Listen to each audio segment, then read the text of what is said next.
24-এর গণপ্রতিরোধ তারা আলটিমেটাম দিয়েছিল, রংপুরের মানুষ ছিল দেখেছে।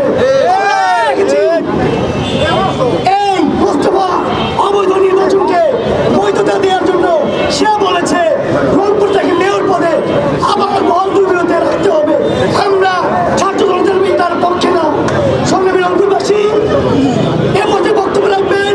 দেখতে পেয়েছি রংপুরের যাত্রাবাড়ির একজন নেতা, তিনি রংপুরের অবৈধ ভোটার মেয়র ছিলেন। এই মেয়র তার মেয়র পুনর্বহালের দাবিতে রংপুরে আন্দোলন করছে। সে চায় আন্দোলন করতে, তাকে পুনর্বহাল করে কি ইন্টারিম আওয়ামী লীগের দোসরকে পুনর্বহাল করবে? আমরা বলে দিতে চাই, রাজপথের 24-এর বিপ্লবের এখনো ঘুমায় নাই। আপনারা যদি মনে করেন শহীদের রক্তের সাথে বেইমানি করবেন, রক্তের উপর দাঁড়িয়ে নতুন করে চেয়ারে বসবেন, তাহলে রংপুরের ছাত্র জনতা আপনাদের ডাক ভাঙা জবাব দিতে প্রস্তুত। আন্দোলন পরবর্তী সময় আমরা দেখতে পেয়েছি এই যে ফ্যাসিস্টের দোসরেরা আমাদের আন্দোলনের নেতৃত্ব দানকারী বিভিন্ন জনকে নিয়ে কটু কথা বলেছে। বর্তমান সময়ের যে অন্তর্বর্তীকালীন সরকার আছে, এই অন্তর্বর্তীকালীন সরকারকে তারা অবৈধ করেছে। তাহলে বাবারা এতদিন কি আপনারা বৈধভাবে বসেছিলেন? আমরা বলতে চাই, চাচার এই পান খাওয়া অবস্থায় রংপুরে অবস্থান হবে না। আমরা রংপুর সিটি কর্পোরেশনে কোন আওয়ামী লীগের দোসরকে আর বসতে দিব না।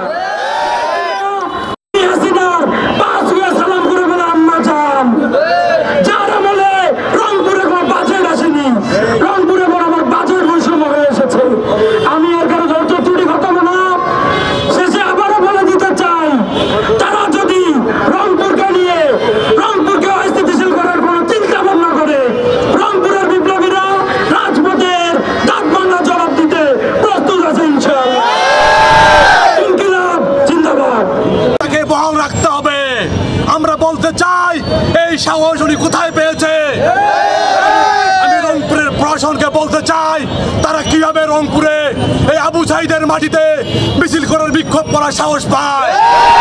আমি রংপুরের প্রশাসনকে আলটিমেটাম দিতে চাই, অনিত বিলম্বে 24 ঘন্টার মধ্যে এই মিছিলে যারা আওয়ামী লীগের দোসর ছিল, যারা বিগত 17 বছর আওয়ামী লীগের চামচামি করে ক্ষমতায় ছিল, তাদেরকে গ্রেপ্তার করতে হবে।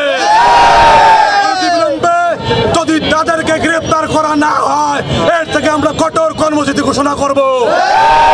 বক্তব্য দীর্ঘই করব না, আমার কথা কেটে শেষ করতে দেখেছি এই মোস্তফার আমলে রংপুর সিটি কর্পোরেশনের কোনো উন্নয়ন হয়নি।